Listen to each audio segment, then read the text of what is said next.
40 পেরোনো এক নারী, তাকে প্রথম দেখলে মনে হয় চুপচাপ, নিজের মতো। কোনো কিছু তাড়াহুড়ো নেই, কারো কাছে কিছু প্রমাণ করারও চেষ্টা নেই।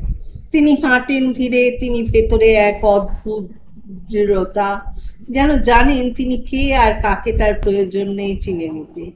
তার মুখে বয়সের ছাপ স্পষ্ট, চোখের কোণে হালকা রেখা, ঠোঁটের পাশেও কিছুটা ভাঁজ, কিন্তু এই ভাঁজগুলো ক্লান্তির না, বরং জীবনের গল্পে ভরা। বহু হাসি, বহু কান্না, বহু অভিজ্ঞতা, সবকিছু মিশে গেছে ওই মুখের গভীরে।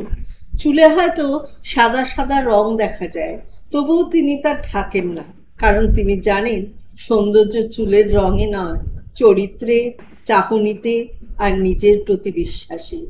তার শরীর এখন আর কাঁচা বয়সের মতো টান টান নয়, বুক ভারী, পেট নরম, নিতম্ব প্রশস্ত। তাতে কি আসে যায়?